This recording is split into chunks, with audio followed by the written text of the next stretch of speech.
आप सबका मंगल हो। प्रभु की कृपा आप पर, परिवार पर आपके बनी रहे।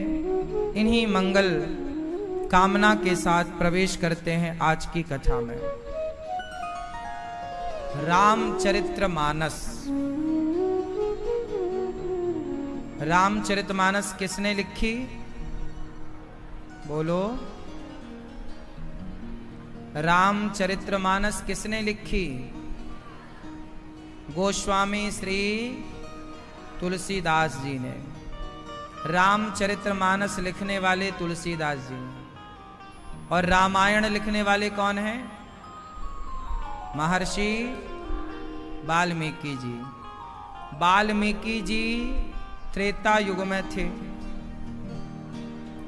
तुलसीदास जी कलयुग में थे।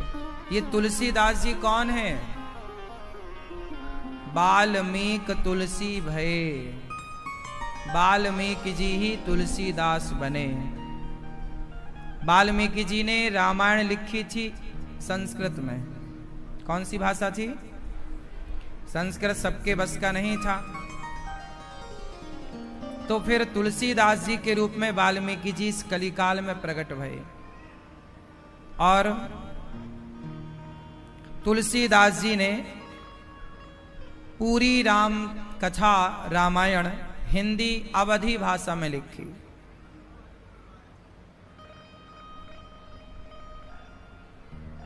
इसलिए तुलसीदास जी की जो रामचरितमानस है, यह कोई आपसे पूछे कि तुलसीदास जी की रामचरितमानस किस भाषा में है, तो अवधी भाषा में। तुलसीदास जी राजापुर गांव के हैं। कहां? राजापुर। तुलसीदास जी का जन्म 1543 को हुआ। 1543 संवत 1543 जन्म हुआ। तुलसीदास जी की माता का नाम हुलसी है और पिता का नाम आत्माराम दुबे। तुलसीदास जी का जब जन्म हुआ तो उनके माता और उनके पिता की जल्दी ही मृत्यु हो गई। फिर तुलसीदास जी को कोई पालने वाली एक माँ थी। जब देखा कि इसका कोई बालक बच्चा माँ बाप नहीं है, तो एक पड़ोस में कोई बूढ़ी अम्मा ने तुलसीदास जी को पाल पोस करके बड़ा किया। तुलसीदास जी को जिन्होंने पाला वो भी मर गई। तो अब गांव में यह अफवाह फैल गई कि इस बच्चे को जो रोटी देता है, जो उसका पालन करता, वो मर जाता है।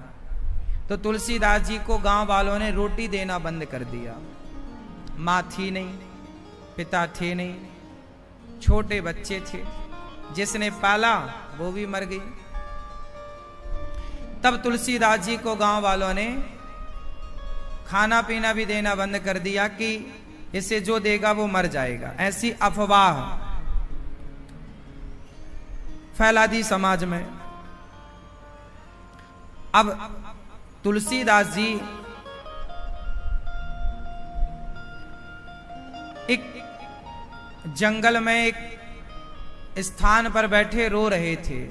तभी तुलसीदास जी को माता लक्ष्मी जी, माता सीता, उन्हें रोज एक सुंदर सी नारी श्रृंगार करके, साक्षात वो लक्ष्मी थी, रोज आके तुलसीदास जी को भोजन देकर जाया करती थी। ऐसे तुलसीदास जी मां भगवती के हाथों से ही प्रसाद पाने लग गए। पर तुलसीदास जी को यह बात पता नहीं थी कि ये जो भोजन हमें दे रही हैं ये कौन है। परिचित नहीं थे तुलसी। उन्हें लगा कोई ऐसी माँ है पर वो साक्षात लक्ष्मी जी थी, मां भगवती सीता। तुलसीदास जी ऐसे करते करते थोड़ा बड़े हुए तो पढ़ने काशी आए। कुछ समय काशी में उनकी शिक्षा पूरी हुई। जब शिक्षा पूरी कर ली तो तुलसीदास जी ने पूरे भारत का भ्रमण किया और तुलसीदास जी ने गांव-गांव की भाषाओं का अवलोकन किया, गांव की सामान्य बोलचाल की भाषा सीखी, क्योंकि हर गांव की एक अपनी भाषा है। अनेक भाषाएं तुलसीदास जी ने ग्रहण की। अनेक राज्यों में जाकर, देश के कोने कोने में जाकर खूब अनुभव पाया। और तुलसीदास जी इस तरह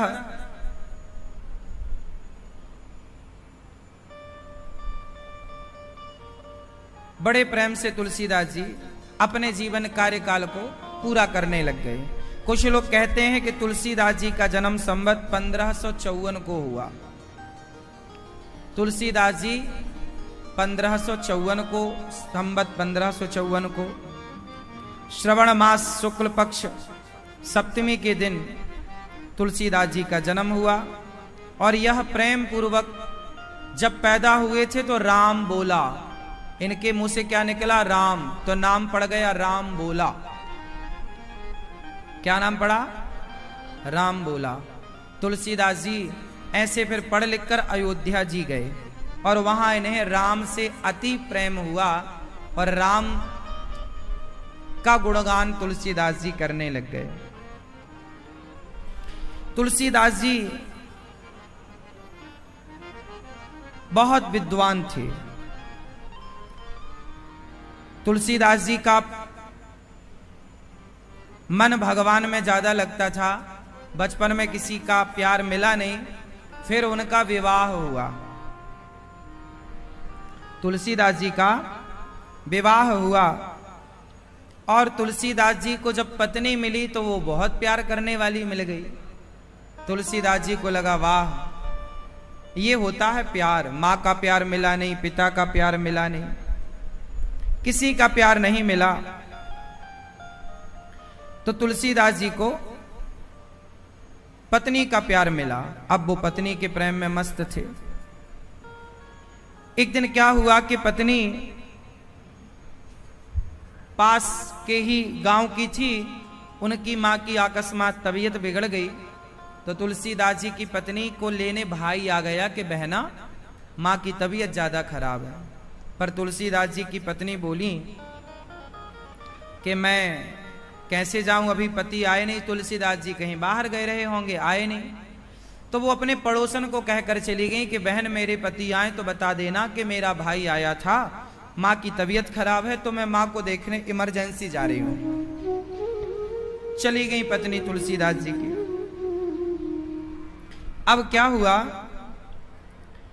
तुलसीदास जी कि जब पत्नी चली गई और तुलसीदास जी को पत्नी नहीं मिली घर में, तो पूछा कि भाई मेरी पत्नी कहाँ है?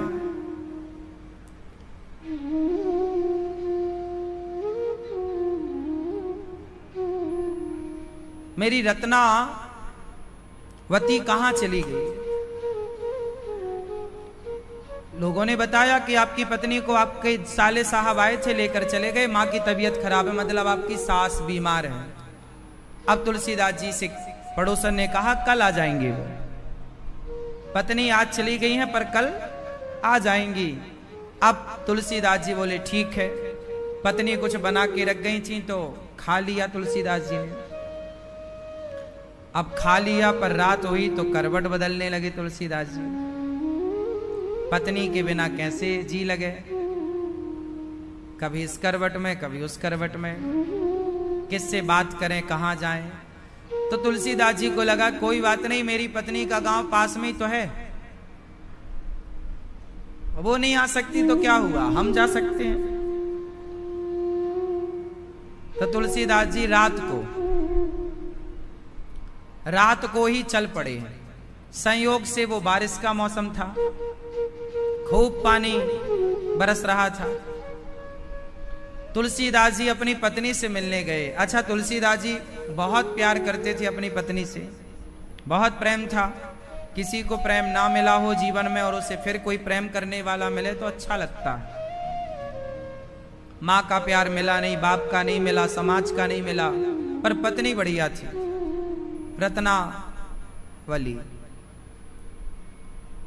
रत्नावती। तुलसीदास जी चले पत्नी से मिलने, रत्ना से मिलने। नदी बहुत उफान पर थी, भीग गए तुलसीदास जी, पर पत्नी का इस तरह चिंतन के पत्नी को मिलकर रहेंगे। नदी भयंकर उफान पर, बाढ़। तुलसीदास जी अब रात के नदी पार कर रहे हैं। कहीं से कोई मुर्दा बहता हुआ आ रहा होगा कोई, तो मुर्दा पानी में तैरता है, मरने के बाद आदमी डूबता कहां है? वजन तो इस सांसों का है, सांसें गायब तो मुर्दा तैरने लग जाता। जब तक सांसें होती आदमी नीचे रहता है, हाँ या ना? अब मुर्दा को नाव। अच्छा, तुलसीदास जी को क्या लगा कि मेरी पत्नी ने मेरे लिए नाव की व्यवस्था की। मुर्दे पर चढ़ गए और ऐसे हाथ से पतवार मानकर पार हो गए। पत्नी के घर पहुंचे, पत्नी के घर में दरवाजा बंद, सब सो रहे। खटखटाए तो कोई खोले न, क्योंकि पानी अच्छा खासा बरस रहा था, आवाज गई ना। तो पीछे के दरवाजे से पीछे की तरफ गए तो पत्नी के कमरे में एक दिया जल रहा था। पहले के लोग दिया ही जलाते थे, तो दीपक जल रहा था। और संयोग देखिए कि पत्नी के कमरे में काला सांप घुस रहा था खिड़की से। कमरा ऊपर था। तुलसीदास जी ने सांप को रस्सी समझ लिया कि मेरी पत्नी को पता चल गया कि मैं आ रहा हूं, तो रस्सी डाल रखा मेरे लिए। सांप को रस्सी समझकर चढ़ गए, खिड़की के पास पहुंचे। दिया जल ही रहा था, पत्नी सो रही थी। खट खट खट आवाज लगाई, पत्नी ने खिड़की खोली। रात को कौन है? यहां खोली तो तुलसीदास जी डर गई। पत्नी कौन? अच्छा, मैं तुलसी हूं, रत्ना। तुलसीदास जी अंदर आए। बोले आप अंदर कैसे आए? बोले रस्सी तुमने डाली। तुरंत देखा ये रस्सी नहीं सांप है, उसे बाहर गिराया सांप को। पत्नी को देखकर तुलसीदास जी ने कहा, रत्ना तुम बिना बताए चली आई, हम आ जाते तो हम ही तुम्हारे संग तुम्हारे घर आ जाते, थोड़ा रुक जाती। पत्नी बोली, प्राणनाथ मैं तो माँ की तबीयत खराब थी इसलिए आई, ये बताओ कि आप क्यों आए, और वो भी आधी रात को। अब लोगों को पता चलेगा कि आप आधी रात को हमसे मिलने आए हैं तो क्या समझेंगे लोग? तुलसीदास जी ने कहा, हमें लोगों की परवाह थोड़ी है, हम तो अपनी पत्नी से मिलने आए हैं। पत्नी से मिलने आए। पत्नी ने कहा, प्राणनाथ हमसे मिलने आए हो? अस्थि चर्ममय देह यह, अस्थि चर्ममय देह यह, तासो ऐसी प्रीत नेक जो होती राम से, तो काहे भव से भीत। हड्डी और मांस के शरीर से इतना प्रेम है, यदि इतना प्रेम राम से होता तो आप भव सागर को पार कर जाते। ये बात पत्नी ने कहा। अस्थि चर्ममय देह यह, तासो ऐसी प्रीत जो होती रघुनाथ से, तो काहे भव से भीत, काहे भव सागर से भयभीत होता कोई। पत्नी ने कहा कि आप हमसे मिलने आए हैं, ये शरीर जो हड्डी मांस का बना, इससे आपको इतना प्यार है? भाई हमारे शरीर में क्या है? बताओ आपके शरीर से सुगंधी कहां से निकलती है, जरा बताओ। आपके शरीर के किस अंग से सुगंधी निकलती है, बताओ। क्यों? आपके शरीर से कहीं से सुगंधी निकलती है? उत्तर दो। क्या निकलती है? बोलो। दुर्गंध। हमारे शरीर से क्या निकलती है? पसीना आपको बह जाए शरीर पसीने तो आप कितना गंधाता है वो पसीना। मलमूत्र में कितनी बदबू होती है। शरीर इसी गंदगी से बना है और संसार में भगवान की माया इतनी प्रबल है कि वो शरीर के आकर्षण की ओर भागा चला जाता है। स्त्रियां पुरुषों के शरीर की ओर भागती हैं और पुरुष स्त्रियों के शरीर की ओर भागते हैं। यही है माया। गंदगी की ओर ही सारा संसार भाग रहा है, चाहे स्त्री चाहे पुरुष है, दोनों का गंदगी से भरा हुआ, मलमूत्र से भरा हुआ शरीर। तुलसीदास जी भी आए पत्नी की तरफ, तो पत्नी ने कह दिया कि जितना प्यार हमसे है, इस हाड़ मांस के शरीर से है, इतना राम से होता तो कल्याण हो जाता। तुलसीदास जी को यह बात बहुत अंदर तक चुभ गई और बात ठीक भी है। तुलसीदास जी ने मन से अपनी पत्नी को प्रणाम किया, क्योंकि अब पत्नी गुरु तुल्य हो गई। उपदेश कर दिया और उपदेश समझ में भी आ गया, तो अब पत्नी कहां बची, वो तो गुरु हो गई। और गुरु मानकर अपनी पत्नी को प्रणाम करके मानसिक रूप से तुलसीदास जी उसी खिड़की से बाहर चले गए। फिर पलटकर कभी देखा नहीं। तुलसीदास जी अयोध्या जी आए और उन्होंने अयोध्या जी में सुंदर सी रामचरितमानस का सुंदर सा निरूपण किया। रामचरितमानस लिखी गोस्वामी श्री तुलसीदास जी ने। राम का चरित्र गाया। ऐसे तुलसीदास जी जब राम कथा लिख लिए, तुलसीदास जी ने रामचरितमानस लिखी, तो काशी के विद्वानों ने पढ़ा तो तुलसीदास जी का विरोध किया। बोले आपने हिंदी में क्यों लिखा है, संस्कृत में क्यों नहीं लिखा? तुलसीदास जी बोले संस्कृत में लिखते तो जो अनपढ़ हैं, कम पढ़े लिखे, वो कैसे पढ़ते? विद्वानों ने कहा नहीं, हम आपके इस ग्रंथ को नहीं मानेंगे। तुलसीदास जी ने कहा मानो ना मानो, पर ये प्रभु की प्रेरणा हुई। तुलसीदास जी की रामचरित में अब यहां हल्ला मच गया विद्वानों में कि क्या करें।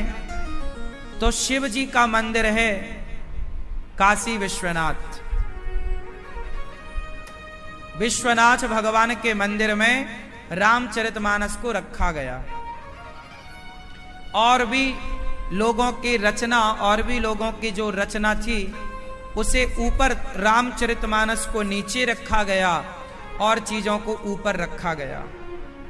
और कहा गया कि हे शंकर जी, तुलसीदास जी ने रामचरितमानस लिखी ना, तो उनके कॉम्पिटिटर, उनके कंपटीशन में औरों ने भी कुछ ना कुछ लिखा कि भाई तुम लिखे हो तो हम भी लिखते हैं। तो सबने अपना अपना लिखा और सबने शंकर जी के मंदिर में डालकर ताला लगा दिया और बाहर बैठ गए सब।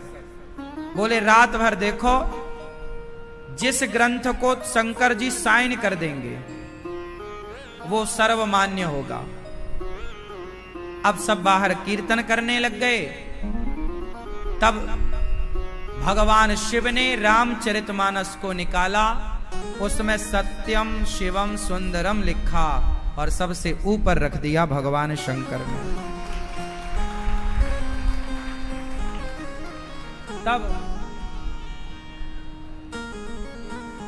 तब तुलसीदास जी का वह ग्रंथ रामचरितमानस शिव जी के साइन रचि महेश निज मानस राखा।